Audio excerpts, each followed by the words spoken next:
Gari Dudo, Tadra Usera, Dwella, Duke, Yama, Duga Boala, Lady Chowsen, Nabari, Alum Duke, Mapa. Lady Duke, Gabafile, Gadrigat, Melu Shin, Lady Bugle Shin, Manela Bugue,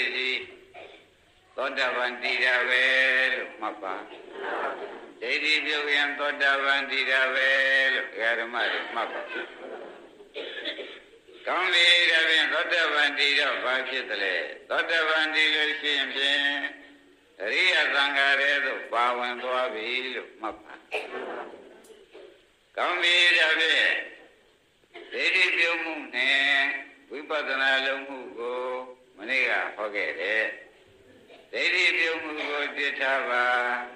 Vipadana Lumugo, Nijama Lubal, Suragula, Lusemba, Biolake. Lady Bilson, Lucian, Vanale, Musia, Malay, Suro, Kanda, Shipos, Brixas, Muba, Naleame. Kanda, Shipos, Brixas, Muba, Naleame. Kanda, Shipos, Brixas, Muba, no? Shipon, the Brixas, Muba, so Shipos, Brixas, Muba, Naleame. Come here, Shipos, Brixas, Muba, so that Baba Limle, Miro, Gula Dwebe, Yandwebe, Yajabazo, Suro. When you are with the house, the Garamari and Narego, she gave out a damn like Barry. The Garamari, Yara, you see, Nido Jow. Yara, you go to a ticket way. When the dead Yara, then Namakana live up for Elumapa. The ship was every Salamubalu of Malipa. That Yara, the Namakana live up for Nevi. With each other, Papa. Eradi, Dalia Babali Mrono, Mere Kajara, Prisa the Mupana dea Malaka. Prisa the Mupana dea Malaka. And you saw the Gala Salvation. Now, Prisa the Mupadia, the Hui, the Vaja, Namo. Every Mubadia, who is or Namakana, Liba, Richard Mubadia. Nilo Lilay and Bear. The Aramar, the Gariki. A big Arian, Yokavi, Mapa. The Gaudiare Secretary, the Aramar, Tanganai, for Vichara, Vesi, the Kona Sura, Mayra Babu. Good of Shidabia, Shidel, Madibabu. Now, Jara Maria Didialiga, Chuk Tuabirigala, Jalu, come like that, Sure. The other like Jara, Chama like that, Sure, who sickly, no bang a labo. No bang a labo, Aladusa, a young Gabrisa the Muba, Nava Gabrisa the Mupana, dea. The need so Dwaraga, John Dia, no Bolaraga. Oh, doesn't get a maru. Come there, Sura de Ale. And Chalu Chukwa, Chabi Chukwa, the Mali Chong. Bolarabe, Missouri. A Yandiaga Machuven, now Jalu, come there, Diana, come there, Sura de Ali, Ponema. Magonaido, oh, Ayandiaga, a chow, no diaga. Ayandiaga, Brisa, the Mubadia, no diaga, Brisa, the Mupana, dea. Why don't you wear the Boba? Eh, Nadurway of Jamma, Namakana, Livabe. No Bola, Nadurway of jamming Mahobile. Brisa the Mupana, Nandia, Lives, swing all weather.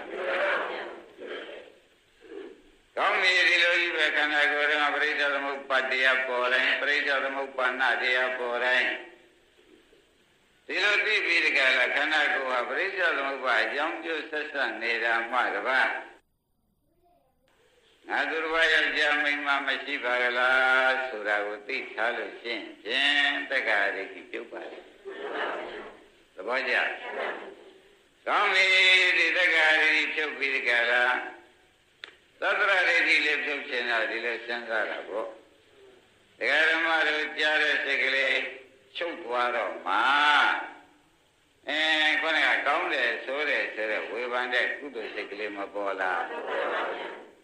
ကြားတဲ့စိတ်ကလေးကိုဒကာဓမ္မတွေကချုပ်သွားပြီလို့ဉာဏ်နဲ့သိလိုက်လို့ရှိရင်လေသတ္တရဒိဋ္ဌိမရှိပါဘူး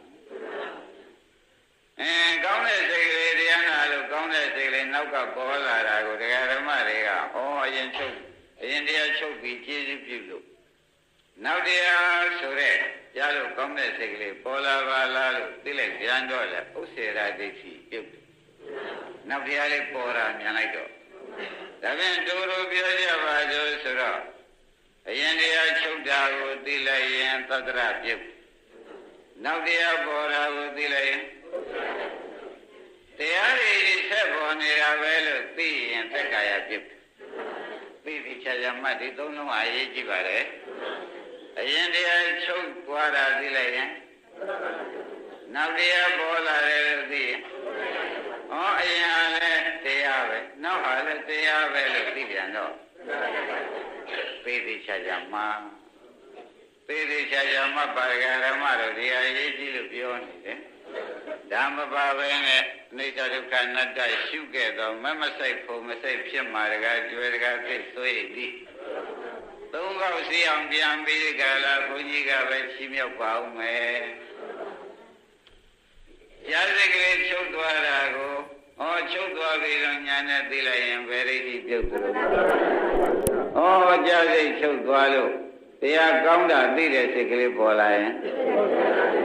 ဥစ္စေရရိတိပြုတ်တယ်တဲ့ဘာကြောင့်ကြောင်းချုပ်လို့ကျုပ်ပေါ်တော့ပြတ်သွားတာမှမဟုတ်ခဲ့ဘူးဗျအရင်ကြားတာလဲကြားတဲ့ဓမ္မပဲ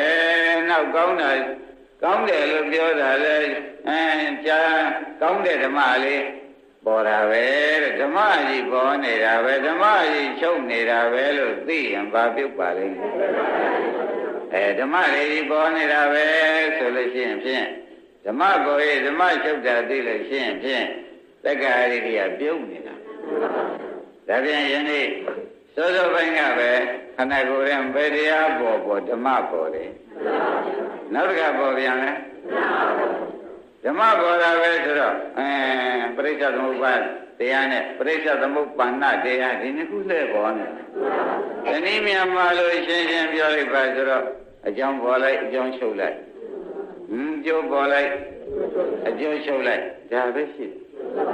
ဒီလိုရှိနေလို့ရှိရင်သာသနာတော်မှာဒါလေးကိုသိရရင်ပဲဝိပဿနာမပွားဘဲနဲ့နေုံ600တရားရပါပြီလို့မှတ်ပါဝိပဿနာမပွားဘဲနဲ့နေတောင်600တရားတော့ရပြီမြောသမားမြုပ်သမားတော့မဟုတ်တော့ဘူးလို့သုံးဖြတ်ချက်ချဓမ္မတံဘုဒ္ဓံသွားပြီလို့ဆိုတာသုံးဖြတ်ချက်ချပါဒါဖြင့်ဓမ္မတွေခန္ဓာကိုယ်ထဲမှာစားကျင်တဲ့စိတ်ကလေးပေါ်လာလေဓမ္မပေါ်တာစားကျင်တဲ့စိတ်ကလေးချုပ်သွားပြန်တော့ငါစားကျင်တာငါမစားကျင်ပြန်ဘူးတော့မဟုတ်ပါဘူးဓမ္မပေါ်ရဲ့ဓမ္မချုပ်တာပဲမှတ်လိုက်တာပေါ့ဒီလိုဆိုတော့တက္ကရာတိတိညာတပရိညာနဲ့ပြုတ်နေသောကြောင့်သာသနာမှာ600တရားဖြစ်တဲ့သုလသောတပန်လို့ဆိုတာတခါများရေးတာဒါပါပဲငါပြုတ်သွားတာလေးသုလသောတပန်ဆိုကြတာပါပဲကောင်းပြီခန္ဓာကိုယ်မှာဘယ်တရားပေါ်ဝေဒနာပေါ်တယ်ဝေဒနာပေါ်တယ်လို့ဝေဒနာခံစားတာဝေဒနာပေါ်တာပဲမှတ်တာပညာပေါ်တာပဲတိုက်တွန်းတာစေနာပေါ်တာပဲသိတာစိတ်ပေါ်တာပဲဒီလိုပေါ်တိုင်းသိနေရင်ဘာပြုတ်ပါလိမ့်မလို့တက္ကရာတိပြုတ်တဲ့တကကြွယ်ရတရားဓမ္မပေါ်တိုင်းသိနေရင်ဘာတော့တက္ကရာတိပြုတ်နေတော့တသံတရားလုံးဟာဒီဥစ္စာငါလုပ်ပြီးဒီကရာလာခဲ့ကြသာယနာငါမှတ်တာငါတိုက်တွန်းလိုက်တာပဲဒီလိုမှငါသိတာပဲဒီလိုပဲမလာကြဘူးလားအခုတော့ဖြင့်သာယနာဝေဒနာမှတ်တာတင်ညာတိုက်တွန်းတာစေနာဓမ္မတွေပေါ့ဗျာသိတာဒီစိတ် ဝိညာဉ်ပေါ့ဗျာအဲ့ဒီကဲတော့ဓမ္မပေါ်တိုင်းဓမ္မပါလားဓမ္မပါလားလို့ဆိုလို့ရှိရင်ဖြင့်တက္ကရာဒိဋ္ဌိကတက္ကကျွယ်တက္ကသစ်ပြုတ်ပေါ်လို့မှတ်ထားတယ်အဲ့ဒီလိုဉာဏ်တွေကအသိဉာဏ်နဲ့ပြုတ်ပြီးကာလမှာညာတပရိညာဆိုတဲ့သိမှုနဲ့ပြုတ်ပြီးဒီကာလညာတကသိပရိညာကပိုင်းခြားနော်သိမှုပိုင်းခြားပြီးဒီကာလမှာတိရဏပရိညာဆိုတဲ့ပွားမှုနဲ့ကျွတ်တော့လောက်ကြတယ်တော့ယနေ့ဩရဒံဖြစ်တဲ့ယမကမှာဒကာဓမ္မတို့ဝိပဿနာလုံးမလုံးလို့မဖို့မဆိုင်တာလားတဲ့သက္ကာယနဲ့ဥစ္စေရခံနေလို့လားသက္ကာယဒိဋ္ဌိနဲ့ဥစ္စေရဒိဋ္ဌိခံနေလို့အထုပ်ပြန်အထုပ်များတော့လေဒကာဓမ္မတို့ယမကမှာသောတာပန်မတိတရားကနာကယန္တာဝေးစွာဒီလိုမဖြစ်ဘူးလားအဲ့ဒါကြောင့်ဉာဏ်ပါသက္ကာယဒိဋ္ဌိသတ္တရဥစ္စေရဒိဋ္ဌိဖြုတ်ညာတပရိညာနဲ့နိဏပါရှင်းလင်းပြီးတဲ့ကာလမှာအနိစ္စဒုက္ခအနတ္တဖြစ်ပြပွားမှုနိဏပါပွားမှုရှင်း납ပါဒကာကျွေဒကာသိတို့တိဏဘကသက္ကာယဖြုတ်နိဏဘကဖြုတ်ပြီးတဲ့တရားကိုပွားမှုသုံးနာဘကပွားပါများတဲ့အခါကျတော့မဲခင်၈ပါးပြည့်စုံပြီးဒိဋ္ဌိဝိရိကိစ္စကိုတကယ်ပယ်မှုဒါကြောင့်သိမှုပွားမှုပယ်မှုဆိုတာမြန်မာလိုတော့ဒီတိုင်းပေါ့ပါဠိတော်ဘုရားသုံးတဲ့သုံးတော့ညာတပရိညာတိရဏပရိညာပါဏပရိညာဆိုပရိညာ၃ပါးဝေဘာထားပါတယ်ဘုရားကရှင်းကြပါလားကောင်းပြီဒါဖြင့်ဟောကြားဆိုတော့ယမကမှာယမကယူကိုကြွယ်ကတိတို့နည်းနည်းလေးဆက်ပြောလိုက်တာပေါ့သူကလည်းယန္တာသေးလို့ရှိရင်ဘာမှမဖြစ်ဘူးဘာမှမဖြစ်တော့ဘူးဆိုတော့ယန္တာပြိနိဗ္ဗာန်ဆံလို့ရှိရင်ဖြင့်နိဗ္ဗာန်ရောက်တဲ့နိဗ္ဗာန်ရတယ်ဆိုတာအထင်ရှားတို့တော့သူနိဗ္ဗာန်မရှိဘူးလို့ပြောလိုက်တယ်ယန္တာသေးရင်ဘာမှမဖြစ်တော့ဘူးဘုရားဟောတာသူသိပါရဲ့ဒီယူကြီးကိုမစွန့်သောကြောင့်ရှင်သာရိပုတ္တရာကဒီတိုင်းမြန်မာလိုစကားသမီးပြောပြီးစွန့်ခိုင်းလို့ရမှာမဟုတ်ပါဘူးခန္ဓာ၅ပါးထဲမှာယန္တာရှာခိုင်းမှပဲတော်တော့မယ်ဆိုပြီးမရှာမခိုင်းဘူးလားဒါနဲ့အဲ့ဒီရှာတဲ့နာနီလေးယနေ့ထပ်ပြီးဒီကရမှတ်လိုက်ပါဦးဒါနဲ့ရှင်သာရိပုတ္တရာနေကလာပြောတာနဲ့ကောငါသွားချုပ်ပါမယ်ယမကတကယ်သက္ကာရိတိနဲ့ဥစ္စေရရိတိယူသိပြီးဒီကလာညောင်တန်းစုနေတဲ့ပုဂ္ဂိုလ်ကြီးကိုငါရိဟုသောတရားစစ်သူကြီးမှမနှုတ်ပယ်လို့ရှိရင်ပြန်ပဲလေးပါထုတ်ချောက်ရောက်ချီရဲ့သွားမတော်မယ်ဆိုပြီးကလာညနေပိုင်းပဲယမကရှိတဲ့နေရာကိုတခါကျော်တခါတစ်တို့ရှင်သာရိပုတ္တရာသွားပြီးဒီကလာယမကမင်းယူပြောစမ်းပါဆိုတော့ငါကြားတဲ့ညာဟုတ်ပါရဲ့လားဆိုတော့ဟုတ်ပါလေဗျာယန္တာသိရင်ဘာမှဖြစ်တော့ဘူးဆိုတော့ဥစ္စေရရိတိမြည်ဘူးလားအဲ့ဒါနဲ့ယမကဒီလိုလည်းမဆိုတတ်ကောခရလည်းမဆိုဆွဲနဲ့ကောခရလည်းဒီလိုမဟုတ်ပါဘူးမင်းကလည်းဒီလိုမြည်ဘူးနဲ့ကွာမဟုတ်ပါဘူးကွာကဲငါစီစစ်သမ်းပါမယ်မင်းယန္တာရှာကြပါစို့ကွာဆိုယန္တာဆိုရသည်ပုဂ္ဂိုလ်တ attva ပဲယန္တာဆိုတာဘာလို့ပုဂ္ဂိုလ်တ attva ဆွဲတာပဲသဘောကျလားပုဂ္ဂိုလ်တ attva ဆွဲတော့ခန္ဓာ၅ပါးထဲမှာတခါသိယန္တာရှာခိုင်းပါလေဒကာဓမ္မတွေဘယ်ထဲယန္တာရှာခိုင်းလဲကောင်းပြီခန္ဓာ၅ပါးထဲမှာယန္တာရှာခိုင်းတော့သူယန္တာရှာခိုင်းတဲ့အထက်မှာကျွတ်တို့ညာငါလည်းသက်ဝင်လိုက်တော့ဘယ်မလုံးတကကျွယ်ဘယ်မလုံးတကသက်ဆိုလည်းကိုယ့်အကိုစစ်စစ်ယူလိုက်တဲ့တော့ယမကမင်းယန္တာတွေရင်ဘာမှမဖြစ်ဘူးဆိုတော့အဲ့ဒီဘာမှမဖြစ်တာသာချစမဟုတ်ယန္တာရှာကြအောင်သူဘာမှမဖြစ်တာဆိုတော့ငါစကားမဟုတ်လားယန္တာရှာကြပါဦးလို့ဆိုတော့ယမကယုတ်တရားကိုမင်းယန္တာခေါ်မလားလို့မေးလိုက်ယမကဘယ်နဲ့ဖြေတော့ယ ရုပ်တရားယန္တာမဟုတ်လို့ရှင်ဝေဒနာမင်းယန္တာခေါ်မလားသင်ညာယန္တာခေါ်မလားသင်္ခါရယန္တာခေါ်မလားဝိညာဉ်ယန္တာခေါ်မလားဟောတရားဓမ္မတွေလည်းဒီခန္ဓာ၅ပါးပဲရှိနေတော့ဘယ်ဟာမိန်းမခေါ်မယ်ဘယ်ဟာယောက်ျားခေါ်မယ်လို့ခေါ်ကြပါရဲ့ယုံနာဓမ္မတွေပဲရှိမှာပေါ့ဆိုတော့တဘောလုံးတာတော့ဒီမေးပါမေးတာတော့မေးတော့မှသက္ကာရိတိဖြုတ်နေတာဒကာကျွဲဒကာသိရဒီမေးကဘာမေးပါလဲဝိပဿနာရှုခိုင်းတာလားသက္ကာရိတိဖြုတ်နေတာလားကြည်ရှင်သာရိပုတ္တရာဟောခြင်းကြည်ဥပဒနာအလုပ်ကိုမပါသေးဘူးမပါသေးဘူးသူဘာလုပ်နေတယ်ဆိုတာခင်ဗျားတို့သိပြီဘာလုပ်နေတာသက္ကာရိတိပြုံးနေတယ်ဆိုတာကျင်납ပါဗလားအဲဒါကြောင့်တရားစတွေကဒကာဓမ္မတွေပြောကြခဲ့ပါတယ်ဘာလေးပေါ်လာဓမ္မလေးတစ်ခုပေါ်လာတယ်လို့မှတ်လိုက်လို့ရှိရင်သက္ကာရိတိပြုံးနေတာပဲဒါကြောင့်ဒကာဓမ္မတွေသံတံသာကျင်ဓမ္မဝိကျင်ဓမ္မဤကျင်ဓမ္မပြောကျင်ဓမ္မဆိုကျင်ဓမ္မဒကာကျွဲဒကာတစ်ပေါ်ကျင်တာပေါ်ဓမ္မပေါ်တာပဲပုဂ္ဂိုလ်တ attva ပေါ်တာဟုတ်ပါရဲ့လားကြောင့်ပေါ်တယ်ကျိုးပေါ်တယ်ဒီလိုတော့မှတ်နေတာပေါ့ဗျာတပါကျိုးနာဆရာဘုန်းကြီးဒီလိုဓမ္မသာပေါ်တယ်လို့အတိမပြုခိုင်းနေပါလိမ့်မလဲလို့မေးကြခဲ့တော့သက္ကာရိတိသုံးနေတာလို့မှတ်တာပေါ့ကောင်းပြီဒါဖြင့်တဏ္ဍပါယုတ်ကိုယန္တာခေါ်မလားဝေဒနာပညာသင်္ခါရဝိညာဉ်ကိုယန္တာခေါ်မလားလို့မေးလိုက်တဲ့အခါကျတော့မခေါ်ပါဘူးခင်ဗျာလို့သူဖြေလိုက်တော့သက္ကာရိတိတော်တော်လေးပါသွားတယ်တော့ရှင်သာရိပုတ္တရာကသိတယ်မကျင်နာသေးဘူးတဲ့ပါရင်ပါသေးတာသက္ကာရိတိမပြုတ်သေးဘူးပထမမေကွန်ပြီးဒုတိယမေကွန်မေးယမကဒါဖြင့်ရုပ်ထဲမှာယန္တာရှိတယ်လို့မင်းခေါ်မလားဝေဒနာထဲမှာယန္တာရှိနေတယ်လို့ခေါ်မလားမကျုပ်ထဲမှာရှင်ငယ်ဗရမများရှိသလားမေးသလိုပေါ့ဗျာရုပ်ထဲမှာများယန္တာရှိသလားလို့မေးနေတယ်သူကဘယ်နဲ့ဖြေတော့ဝေဒနာထဲမှာယန္တာရှိသလားသင်ညာထဲမှာယန္တာရှိသလားသင်္ခါရထဲမှာစိတ်ဆိုတဲ့ဝိညာဉ်ထဲမှာဒီမှာလည်းခင်ဗျားတို့သံဃာလည်းခန္ဓာ၅ပါးရှိတာပဲဘယ်ထဲမှာမှယောက်ျားမိန်းမမရှာပါနဲ့မရှိပါဘူး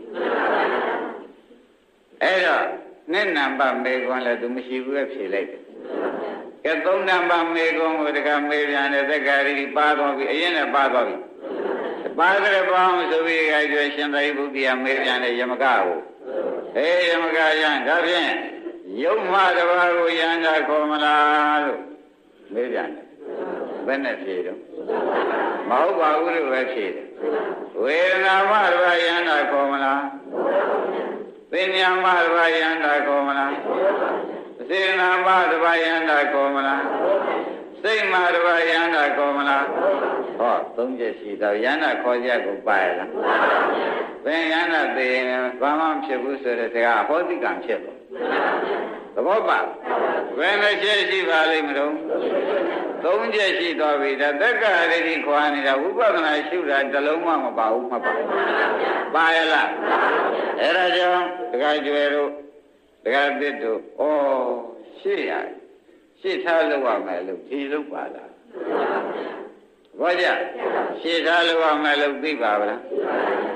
ကောင်းပြီဒါဖြင့်လေးနံပါတ်ယမကရဲ့တဲ့လေးနံပါတ်မဲ့မဲဦးမယ်ဆိုတော့တက္ကရာကြီးတော်တော်ပါပြီဗျာသုံးကရှင်းလိုက်တာတော်တော်ပါဒါလေးနံပါတ်ရှင်းပုံမယ်ဆိုပြီးရှင်းပြတယ်ယမကရဲ့ဒါဖြင့်ရုပ်ဝေဒနာသင်ညာသင်္ခါရဝိညာဉ်ဆိုတဲ့ခန္ဓာ၅ပါးအပေါင်းကိုမင်းယန္တာလို့ဆိုမလားလို့မေးတယ်ဒီလိုလည်းမဟုတ်ပါဘူးခင်ဗျာလို့ဖြေဒီအပေါင်းမေးတဲ့ခန္ဓာ၅ပါးကိုခန္ဓာ၅ပါးအပေါင်းကိုယန္တာခေါ်မလားလို့မေးတော့လည်းဘယ်နဲ့ဖြေသဘောကျတော့ကောင်းပြီတက္ကရာရိတိ၄မျိုးနဲ့မေးလိုက်ပြန်တော့စိတ်ပြီးမေးလိုက်တော့တော်တော့ကိုပါသွားပြီနော်မေးသေးတယ်၅ခုမြောက်ကြအောင်မေးလိုက်မယ်တက္ကရာဓမ္မတို့ ယမကရေဒါဖြင့်ယုံမဟုတ်တာကိုယန္တာဆိုမလားဝေဒနာမဟုတ်တာယန္တာဆိုမလားသင်ညာမဟုတ်တာယန္တာဆိုမလားသင်္ခါရမဟုတ်တာယန္တာဆိုမလားဝိညာဉ်မဟုတ်တာယန္တာဆိုမလားဆိုတော့ခန္ဓာ၅ပါးမှာတခြားကိုယန္တာဆိုမလားလို့မေးတာအဲ့တော့သူကလည်းပြေပြန်လိမ့်မဟုတ်ပါဘူးဗျာလို့ဖြေလိုက်တော့ဒကာရမတို့ဘုရားငါးချက်နဲ့သက္ကာရီဖြုတ်လိုက်တာယန္တာရှာတွေ့သေးတယ်ဒါဖြင့်ဒကာရမတွေကိုယ့်အကိုရှာလိုက်လို့ရှင်မိမ့်မရဲ့ရှာတွေ့ပါမတွေ့တဲ့ကညာတပရိညာဆိုတဲ့သိမှုနဲ့သက္ကာရီပြုတ်ဖို့ဆိုတာအောက်မဲ့နော်ဒီဓမ္မသက္ကာရီဆိုဖြင့်ညာတပရိညာနဲ့ပြုတ်ဖေးမကပြုတ်ကြယန္တာတော့ဖြင့်ပျောက်သွားပြီသူဆိုတဲ့ယန္တာတည်ရင်ဘာမှပြုတ်ဘုရားတော်မူတာငါသိပါရဲ့ယန္တာတည်ရင်ဘာမှမဖြစ်ဘူးဆိုတဲ့သူ့ယူဟာအခုယန္တာရှာတွေ့သေးရဲ့မတွေ့တော့ဒိဋ္ဌိပြုတ်ပြီဆိုတာရှင်ပါရိပုတ္တရာကသိ။ကဲဒိဋ္ဌိပြုတ်ရင်ဝိပဿနာအလုပ်ခိုင်းတော့မယ်။ဘယ်ချိန်ကြမှာခိုင်းပါလဲ။သက္ကာရီပြုတ်မှဝိပဿနာအလုပ်ခိုင်း။ဩတော်ကိုပဲအလုပ်စဉ်ညံပေးမှာပြင်နေလောက်တဲ့ကိုတော်ကြီးနောင်လာနောက်သားမရဲ့စေတော့ဝိပဿနာရှေ့ထားမလုပ်နဲ့သက္ကာယဖြုတ်တာရှေ့ထားဟိဆိုတဲ့ဥစ္စာကိုနောင်လာတော့သားတွေနီးများများကြံရအောင်နီးမလွဲရအောင်ဟောခဲ့တယ်တရားသဘောပါဒါကြိဒါဖြင့်ဆရာမနဲ့တွေ့ရမှာသိကြောက်ဆရာကောင်းမင်းကွာဘာမှမလုပ်နဲ့အနိစ္စဒုက္ခအနတ္တမှာတော့နိဗ္ဗာန်ရောက်တဲ့တရားမရှိဘူးကွာဥပုသ်ဆောင်နေဒါလုံးနေကွာကြိုက်တာရှေ့နှစ်နံပါတ်ရှေ့ထားလို့တော့တစ်နံပါတ်ကဗလာဖြစ်တစ်နံပါတ်ဗလာဖြစ်ပြီးဒီကလာနေတော့အရေးပါတာကဗလာဖြစ်ပြီးဒီကလာနေတော့နောက်လို့သေးရအရေးမပါတာတွေဖြစ်ဘလို့ကြောက်เสียကောင်း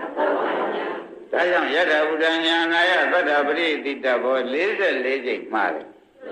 ယထာဘုဒ္ဓဟုတ်တိုင်းမှာဆိုညာနာယမင်းတို့သိဖို့ရအလို့ငါ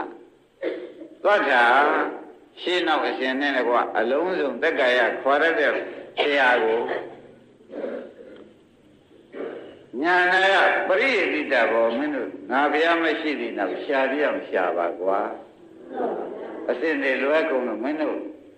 ဒုက္ခလာလာကြီးရောက်ပြီးကြလားပင်မတော့ခရီးမရောက်ပဲနေမှာစိုးရင်လုံးတော့44ချိန်မှားတယ်သဘောကျဟုတ်တိုင်းမှန်စွာတစ်နှစ်ခွဲပြီးဒီကလာခေါ်ရတဲ့ဆရာအလုတ်စင်ကိုတစ်ကနှစ်မကျော်ပဲနဲ့အစဉ်တိုင်းသွားပြီးလုပ်ဖို့ဆရာဘယ်ဟာကိုအရင်လုပ်ပြီးမှဒုတိယ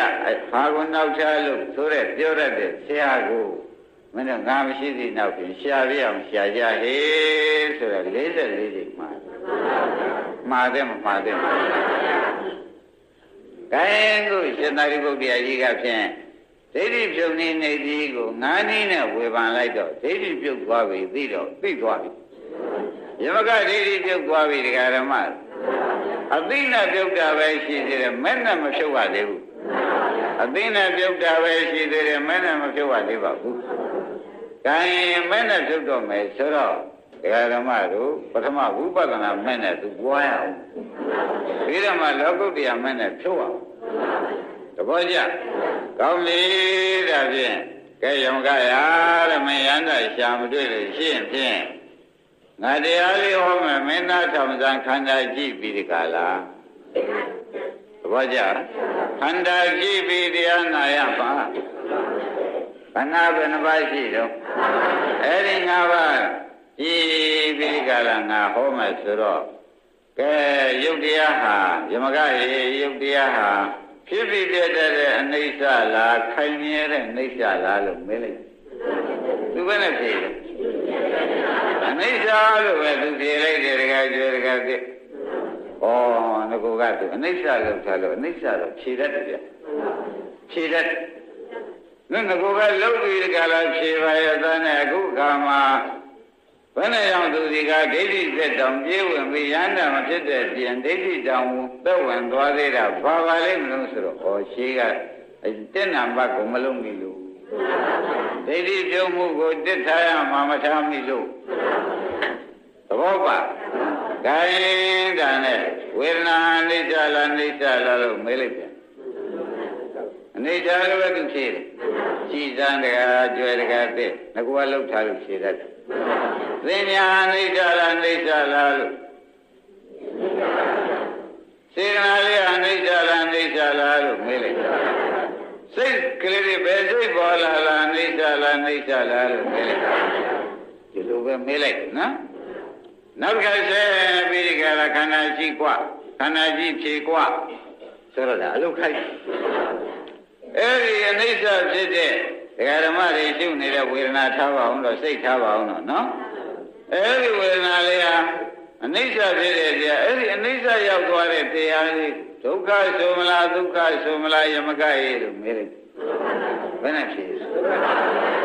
ဒုက္ခလို့ဖြေတယ်ဆိုတော့သဘောကျအဲ့ဒီအနိစ္စဒုက္ခဖြစ်တဲ့ဝေဒနာလေးကိုမင်းဒီကားလို့ဆိုရခြင်းငါ့ကိုငါဥစ္စာလို့ဆိုနိုင်ရလားလို့မေးလိုက်မဆိုနိုင်ဘူးလို့ပြောလိုက်တော့အနတ္တညာပိုင်းတော့မပိုင်ဘူးလားအဲ့ဒီကဲတော့ပိုင်ပြီးဒီကာလမှာသွားတဲ့အခါမှာအနိစ္စဒုက္ခအနတ္တတော့ဖြင့်သူပိုင်သွားပြီဆိုပွားများတဲ့ညာပိုင်သွားပြီဆိုတော့မှယံဂိသိသမုဒိယဓမ္မသဗ္ဗန္တံဒုက္ခသမိန်ကြီးဝါမေဟောမေတ္တနာမှာပေါ်သေးရဒုက္ခသစ္စာကြီးလို့ရှုလိုက်စမ်းဟေးခိုင်းလိုက်ဒုက္ခနာပေါ်သေးပါကြီးရှုခိုင်းလိုက်နှုတ်ဟုတ်ကောင်းမဟုတ်ဘူးလားဖြစ်တာလဲဒုက္ခပဲပြတ်တာလဲဒုက္ခပဲဖြစ်တာလဲပြတ်တာလဲဒုက္ခခန္ဓာသဆိုဒုက္ခခန္ဓာသဒုက္ခစုရှိဒါကြောင့်ခမရဒုက္ခနာကိုယ်ထဲမှာသမုဒိယလိုချင်တဲ့အခါသမုဒိယသစ္စာဖြစ်တယ်။ကြံတဲ့အချိန်မှာဒုက္ခသစ္စာနဲ့နေတယ်လို့ဘာပဲဖြစ်ဖြစ်မှလား။လိုချင်တဲ့အခါသမုဒိယသစ္စာလေးတစ်ချိန်ပေါ်တယ်။ကြံတဲ့အချိန်ပါနဲ့နေလုံးမေးဒုက္ခသစ္စာနဲ့နေရတော့ဒီထဲမှာဒုက္ခသစ္စာဆိုတော့ဖြစ်တာနဲ့ပြတ်တာပဲရှိတော့ဖြစ်တာလည်းဒုက္ခသစ္စာ။ပြတ်တာကိုဖြစ်သူရဒုက္ခသစ္စာကြီးယမကရှုစမ်းกว่าခိုင်းလိုက်တော့သူကဖြစ်ဒုက္ခပြဒုက္ခပိုင်းခြားသိအလုံးစုံဒုက္ခသစ္စာကြီးပဲလို့သူသိသွားတော့မှခေါင်းကခန္ဓာ၅ပါးဒုက္ခသစ္စာတရားကြီးကသူရှုနေတဲ့ညာအောက်မှာပဲတရားဓမ္မတွေချုပ်ပြောက်သွားတယ်ဒါသူညာဒီအောက်မှာချုပ်ပြောက်သွားတော့ဒုက္ခပထမအချိန်ချုပ်သွားပြီလို့မဆိုနိုင်ဘူးနော်ဒုက္ခချုပ်တဲ့နောက်ကနေပြီးတဲ့ဒိဋ္ဌိဝိသိကိစ္စသီလပရာမာသဆိုတဲ့တရားသုံးခုကဒုက္ခနဲ့ပြိုင်ချုပ်သဘောကျရှေးကဒုက္ခချုပ်တာနဲ့နောက်ကသမုဒိယသုံးခုချုပ်တာနဲ့တပြိုင်တည်းလို့ဒကာကျဒကာတော့မှတ်လိုက်ရှေးကဖြစ်ပြဒုက္ခချုပ်တာနဲ့နောက်ကတန်ဒိဋ္ဌိဝိသိကိစ္စသီလပရာမာသဆိုတဲ့သမုဒိယသုံးခုချုပ်တာနဲ့ရှင်းနောက်ခွဲလို့ရရအချိန်မှန်းတယ်ဒကာလည်းပြုတ်ဒီဒိဋ္ဌိသုံးခုလည်း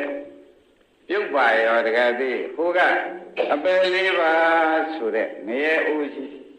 အပယ်လေးပါဆိုတဲ့နိုင်ငံမှာကျွတ်တို့သွားเสียပုံနေနန်းတွေကဟိုအစင်သစ်ဖြစ်ထားတယ်အခုပြောက်အပယ်လေးပါကုန်ပြောက်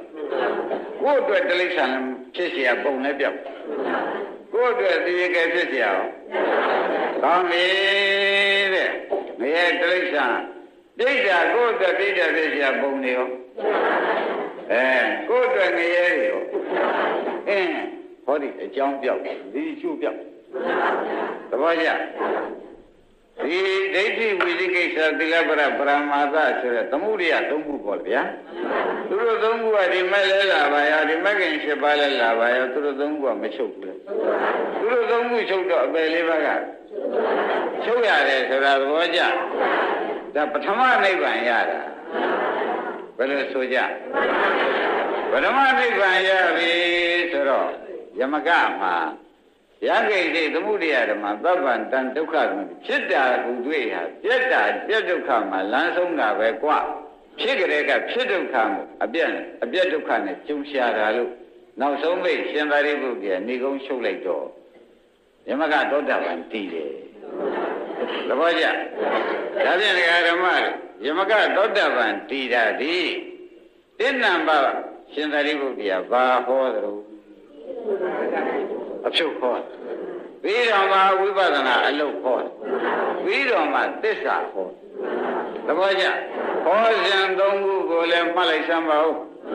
တင်းနံပါတ်ဘာဟောတယ်တက္ကရာတွေချုပ်ဖို့ပဲ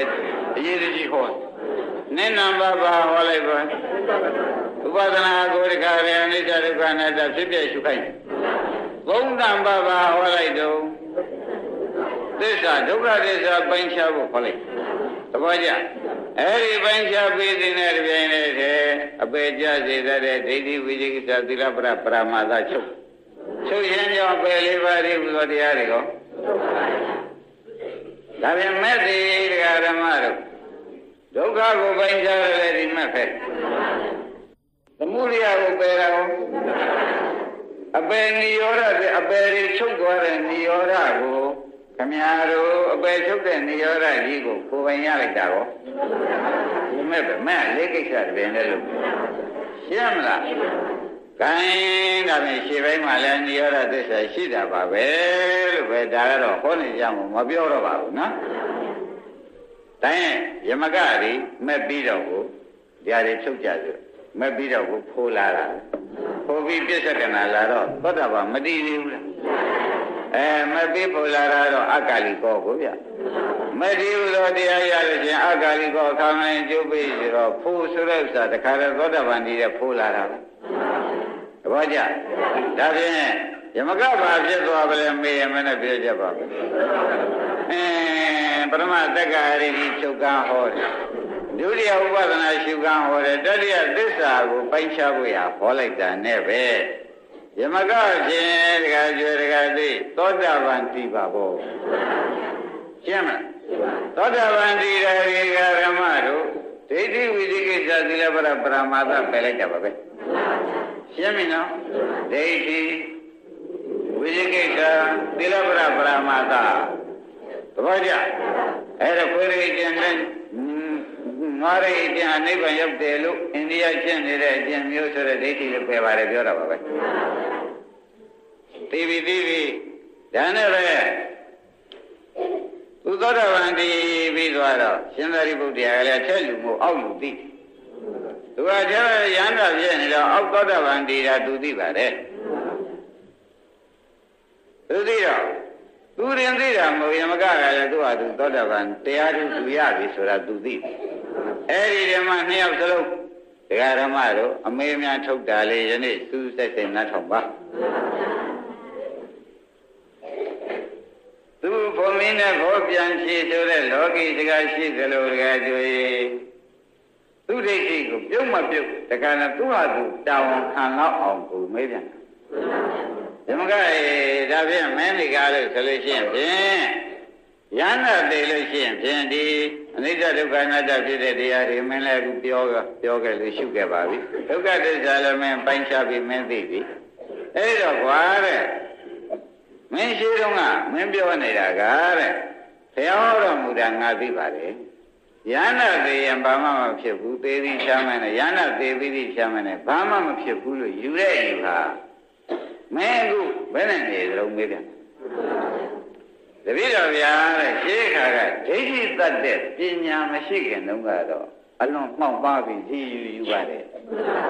သဘောကျဒိဋ္ဌိတတ်တဲ့ဉာဏ်မရခင်တုန်းကပေါ့ဗျာမှောက်မားတဲ့ယူထားပါတယ်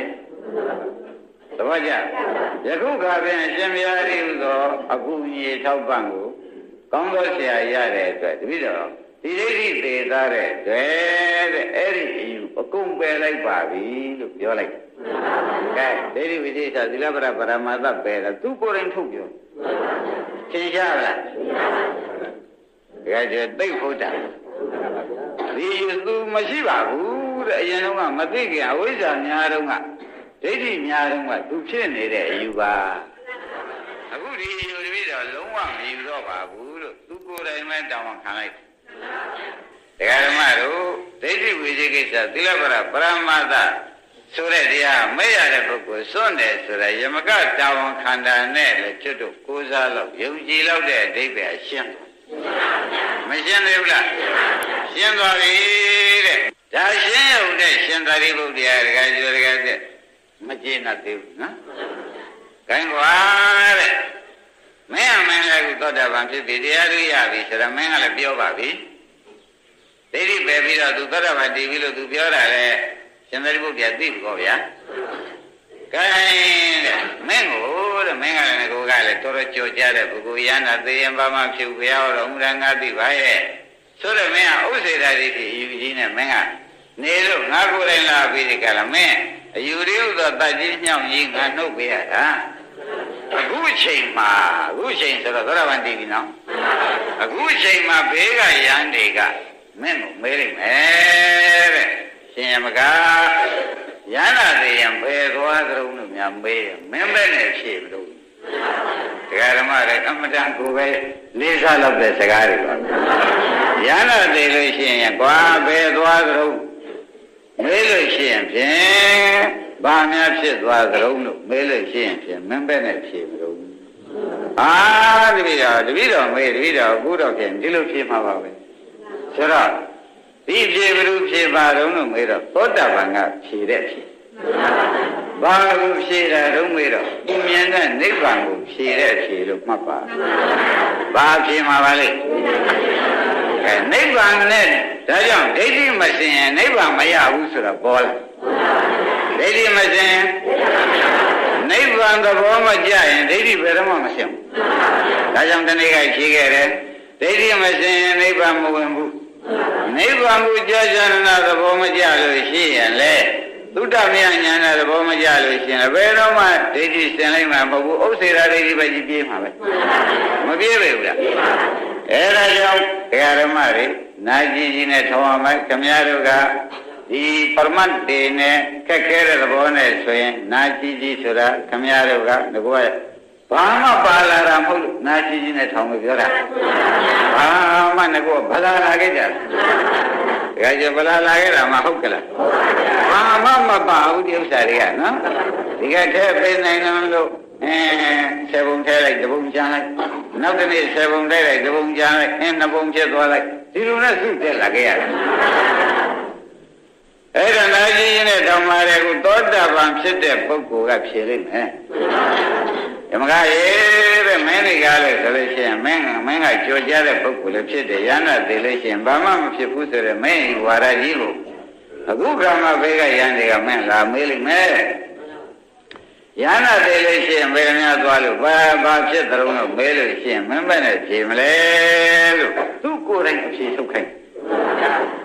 ရှင်သာရိပုတ္တရာတကကြွေနောင်လာနောက်သားတို့ဘလို့အရေးကြီးလို့မှားမှတိမ့်မှဆိုးလွန်းလို့သေးသေးချာချာဒုက္ခပြီးနေတော့အလုံးစင်တဲ့တကွနိဗ္ဗာန်မြင်ပုံကြောင့်ရှင်းပြတဲ့ကိုရောကြီးဆိုရင်လွယ်ပါအဲ့တော့ယမကကတပည့်တော်အခုခါမှမေးလို့ရှိရင်ဒီလိုဖြစ်မှာပါပဲယုတ်တရားလေးတစ်ခုမှတ်ကြတာပေါ့ဗျာဝေဒနာဟောတဲ့ဒီတိုင်းပေါ့နော်တပည့်တော်မေးလို့ရှိရင်ဖြင့်ရဟန္တာတွေဘယ်သွားတော့လို့ဘယ်လိုဖြစ်ကြတော့လို့တပည့်တော်မေးလို့ရှိရင်တပည့်တော်ဟာတဲ့ယုတ်တရားလေးပေါ်လာယုတ်တရားလို့သိတာပဲယုတ်တရားလေးသိပြီးချမ်းမဲ့နိုင်ယုတ်တရားအနိစ္စပဲလို့တပည့်တော်ဆက်သိပရမယုတ်တရားပေါ်တယ်လို့သိတယ်နောက်ပဲလို့သိတယ်အဲ့ဒီအနိစ္စဖြစ်တဲ့တရားဒုက္ခပဲလို့ပြီးတော့ဆက်သိတယ်သုံးချက်ရှိသွားပြီယုတ်တရားလေးပေါ်လာယုတ်တရားလို့သိတယ်၎င်းယုတ်တရားကိုလည်းကြည့်လိုက်ဆက်ကြည့်လိုက်တော့အနိစ္စလို့သိတယ်၎င်းတရားကိုပဲဒုက္ခလို့ပဲဆက်သိသဘောကျ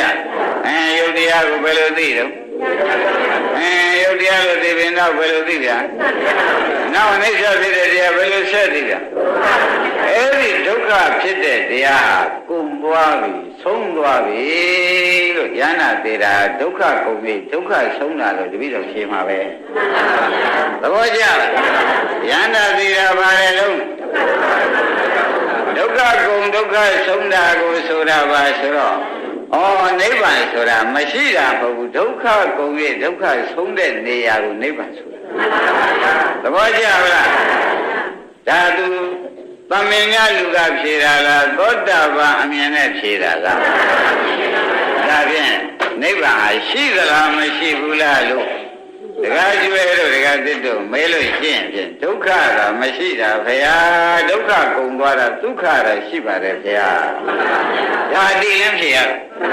သဘောကျဒုက္ခတော့ဖြင့်ဒုက္ခကုန်ဆုံးသွားတော့ဘာတွေကြမ်းနေဒုက္ခနိဗ္ဗာန်တော့ရှိတယ်လို့သိသိချာချာမှတ်လိုက်တာပေါ့ဒါဖြင့်နိဗ္ဗာန်ဆိုတာဘာလို့မဲလို့ရှင်းဖြင့်ခန္ဓာ၅ပါးအနိစ္စတရား၎င်းနဲ့ခန္ဓာ၅ပါးခန္ဓာ၅ပါးတရားခန္ဓာ၅ပါးတရားကိုဆက်ကြည့်အနိစ္စတရားအနိစ္စတရားကိုဆက်ကြည့်လိုက်ပြန်တော့ဒုက္ခတရားတွေဟာဆုံးသွားတာဟာယန္တာသေးတာပဲတပည့်ကြဒုက္ခတရားဆုံးသွားတာဒါဖြင့်ဒုက္ခဆုံးတာယန္တာတို့ရောက်ရနိဗ္ဗာန်တပည့်ကြဒုက္ခဆုံးရပါပါလိမ့်ယန္တာတွေရောက်ရနိဗ္ဗာန်ဆိုတော့နိဗ္ဗာန်ဆိုတာဒုက္ခကဆုံးသွားတာဒကာရမတို့ဒုက္ခရှိတယ်ဆိုတာသဘောကျဒါကြောင့်ရှင်သာရိပုတ္တရာကပဲအခုကတန်ရုပ်ခေါ်တာအခုနောက်ပြောမှလေးတူတူလေးကအင်္ဂုတ္တမလာအင်္ဂုတ္တမလာတဲ့ဒါလေးကိုထောက်ခံချက်ပေးကြလို့ခြားသွန်းလိုက်တယ်တကယ်ကျခြားသွန်းလိုက်တယ်နော်ရှင်သာရိပုတ္တရာကိုပရိပုံနာတွေကမေးတယ်ရှင်သာရိပုတ္တရာရှင်ဘုရားကလည်းညာညာမှာကျင်ငါအောက်သူတယောက်သာရှိတယ်လို့ပြောတယ်အဲ့ဒါတပည့်တော်ကလည်းပညာရှိတွေဖြစ်တယ်ရှင်ဘုရားဒုက္ခနဲ့ဒုက္ခရှင်းရှင်းလင်းလင်းတူတူနဲ့မြအောင်ပြောစမ်းပါအဲ့ဒီလိုမေးလိုက်တဲ့အခါမှာရှင်သာရိပုတ္တရာကနောင်တပံဖြစ်ရရင်ဒုက္ခกว่าနောင်တပံမဖြစ်ရရင်ဒုက္ခกว่าသဘောကျဒီမာရိယဓမ္မတို့ဒီခန္ဓာ၅ပါးဒုက္ခသစ္စာတရားမဟုတ်ဘူးနောက်တစ်ပါးမဖြစ်ရင်ဘာဆိုကြမလဲအဲ့ဒါနိဗ္ဗာန်ပဲခန္ဓာတော့မရှိဘူးခန္ဓာရှိရင်ဒုက္ခသစ္စာရှိတယ်ဒါဖြင့်ဒုက္ခသစ္စာခန္ဓာမရှိသဘောကျဒုက္ခဓမ္မသက်သက်ရှိသဘောကျဒုက္ခသစ္စာခန္ဓာတော့ဒုက္ခဓမ္မသက်သက်တော့ဒါရင်နိဗ္ဗာန်ကြီးအချိဘိက္ခွေလို့ဥဒ္ဒံပါဠိတွေကတခါတည်းကိုချိုက်နိဗ္ဗာန်သိချာရှိတယ်ကွာသဘောကျကောင်းပြီဒါရင်ဘုန်းကြီးတို့ဓမ္မတွေရှင်ယမကဖြေရကလည်းကြောင်းဒုက္ခ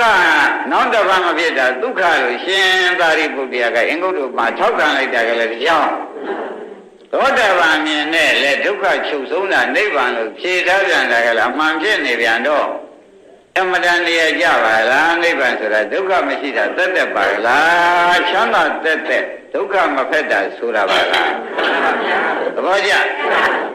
အဲ့ဒီတော့ခမည်းတော်ဝိပဿနာယောဂီပုဂ္ဂိုလ်တို့ဆရာဘုန်းကြီးကနှိပ်ပလိုက်ပါတယ်ခမည်းတော်နှိပ်ပလိုက်ပါတယ်ခင်ဗျားတို့မှာဖြစ်တဲ့ကလေးကြည့်ခိုင်းနေတာဒုက္ခကြည့်ခိုင်းနေတာမှတ်ပါဖြစ်တဲ့ကြည့်ခိုင်းနေတာဘာကြည့်ခိုင်းအဲ့ဒီဒုက္ခကိုမုန်းအောင်လိုက်ဆုံးအောင်လိုက်လို့သင်မထားလားဆုံးလို့ရှိရင်ဖြင့်ဒုက္ခဆုံးတာနိဗ္ဗာန်တပည့်ကြဒုက္ခဆုံးတာကောင်းကောင်းရှင်းမလားကောင်းပြီဒုက္ခဆုံးတော့ဘာဆုံးတာတော့မဲတဲ့အခါကျတော့ခင်ဗျားတို့ပြိဿသမုပ္ပါဒ်ကြီးဒုက္ခခန္ဓာသနိရောဓဟောတိဟောပြိဿသမုပ္ပါဒ်လည်းဝင်ထောက်ခံဒုက္ခခန္ဓာသဒုက္ခအစုကြီးနိရောဓချုပ်ခြင်းသည်ဟောတိနိဗ္ဗာန်ဖြစ်ဒုက္ခခင်ဗျားတို့ကရော့တာနေတာဒါနိဗ္ဗာန်ဆိုတာလည်းဘယ်သူမှမပြောဘူးအခုတော့သိကြလား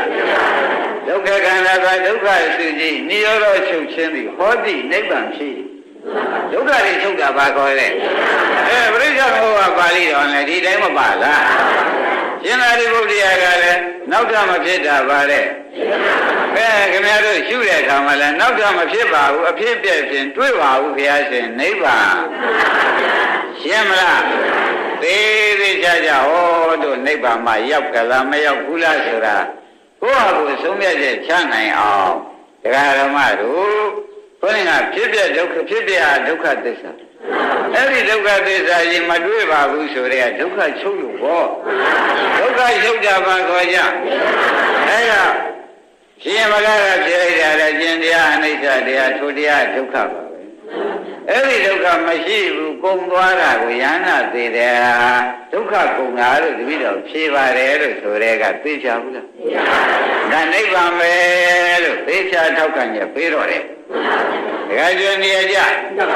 ကောင်းပြီဒါဖြင့်နိဗ္ဗာန်ဆိုတာဘာတုံးလို့မဲလို့ရှင်းဖြင့်အကျင့်တရားအကျင့်ခန္ဓာကိုယ်ကြီးကအနိစ္စတရား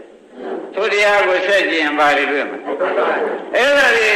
ကြည်မှတ်တယ်နဲ့ဒုက္ခပိုင်းခြားလိုက်တယ်နဲ့ဆုံးသွားလို့ရှိရင်ဘာခေါ်ကြလဲဒါပြန်ရဟန္တာသေးတာဘာပါလိမ့်မလို့ဒုက္ခဆုံးတာဘုရားပရိနိဗ္ဗာန်စံတော်ဒုက္ခဆုံးတာပဲသဘောကျ